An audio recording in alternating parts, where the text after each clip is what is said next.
the former Spurs and West Ham manager, Harry Redknapp. Harry, good morning. Natalie, Tony, good morning. Hiya, Harry. Harry, I wanted to ask you first of all, because it's something that struck me, and as you've been a manager, you'd like this reaction. I watch Richarlison, and I think, look, you can't replace Harry Redknapp. Harry Kane. Well, you can't replace you Harry either, Harry. But, you know, your first game against Brentford, you know he's going, you think, I've got an opportunity. I can show what I can do, the qualities that obviously why Tottenham bought him. And I didn't see anything in the game against Brentford. No, I've got to be honest, he has been a disappointment.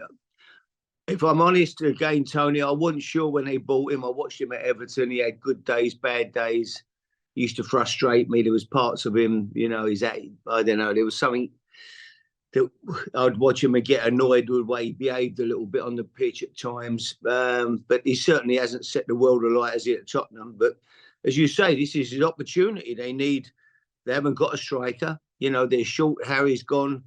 It's a real opportunity for him to cement his place in the team and show people what he can do. But at the moment, he's only had the one game, obviously, this season. But last season, he didn't excite me too much. So he really has got to start putting in some performances if he wants to be in the team on a regular basis, for sure.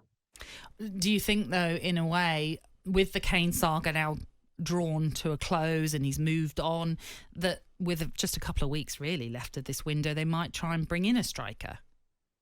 I would think they would, Natalie, but where'd you find one? No. It's so difficult, isn't it? Who's around when you're looking for number nines, looking for a front man? That's why, you know, you're not going to get you're going to get somebody, but you won't get anybody obviously in the class of Harry Kane. But who is around? I mean, you know, Man United have just paid 80-odd million for a young lad. It's a gamble with him. You're taking chances when you're paying that sort of money even. And there's no guarantees. I can't think of any. You know, your man at Brentford, Tony, he's out at the moment, but he'd be, you know, if you're a number 9, there's very few of them about who you could actually have any chance of getting. It's difficult to find one. Me and Natalie were talking earlier. We were chatting about Tottenham playing Brentford and Bissouma back in the team, who didn't have a good season. But he's one that certainly looked like he's a lot better physically and fitted into the Postecoglou system. Yeah, he was good last week, Tony, and he is a good player. There's no doubt about that. You know, Brighton have been amazing. They keep producing players, didn't they? But what he needs obviously is a run in the team, somebody to make him feel like he is the man. Go and play. Stop chopping him in and out. You know, last year he played, he was dropped, he was pulled off.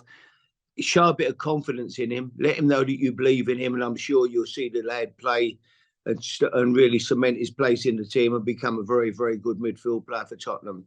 I thought he was brilliant. I was at the game last week. I thought he was the standout player. He was just, you know, every time he got on the ball, it was like it was stuck to his feet. He could sort of dance through the midfield. I thought he was absolutely excellent. And then when you've got an outlet like James Maddison as well, that's only going to benefit him, knowing that if I can get the ball to James Maddison, he might be able to put the ball in the box, and then who knows, we might be able to score from that.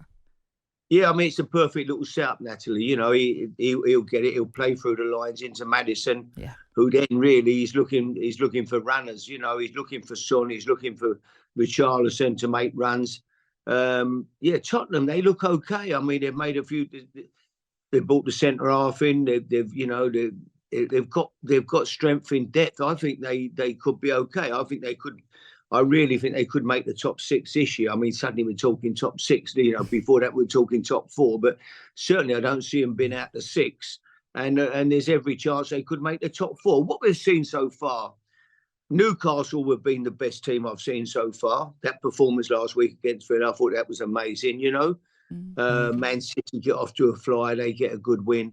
Other than that, Man United were very, very average last week. You know, that was they were very fortunate to beat Wolves. I thought Wolves were much the better team. You know, so I think Tottenham is wide open. Arsenal are going to be bang there again. Obviously, they look strong, very, very good. But there's no reason Tottenham can't. Chelsea are going to improve now. They've made some incredible signings.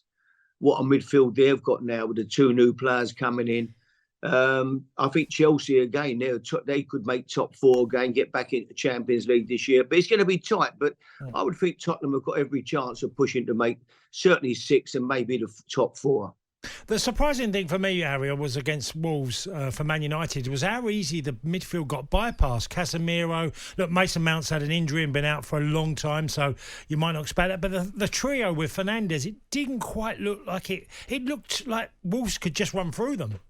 Yeah, they did, didn't they? Looked too powerful in midfield, Wolves. They just say the times they ran and suddenly they were getting at the back four was amazing. So it's an area they need to look at. But when I looked at the team, Tony, Anthony, Garnacho, I don't see that. No, Rashford through the middle. I mean, I like Rashford, who's incredible last season. He can play in any team for sure. But it doesn't look to me like a team that I could see. I must admit, I did tip them up at the start of the year. I was looking for somebody to finish above Man City, and I was struggling to find one, really. Arsenal were the obvious ones.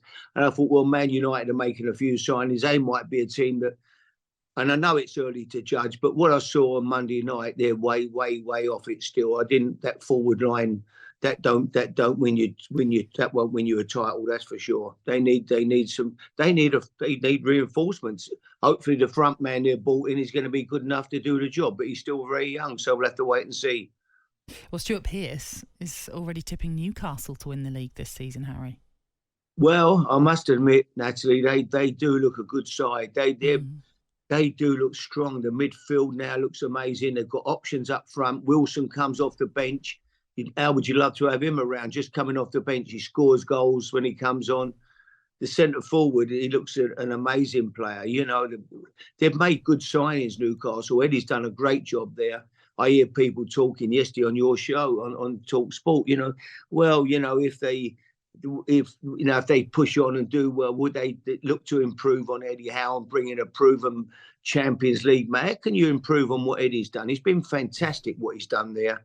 And Eddie Howe is an amazing manager. He proved that at Bournemouth over the years, and he's proving that now at Newcastle. Newcastle, they could be genuine title contenders this year for sure. They really do look good. Just something I wanted to pick up on that you mentioned a little bit earlier on about some of the fees that we're seeing in football right now, Harry. 100 million plus now for Moises Caicedo. Obviously, Declan Rice, you can add into that as well.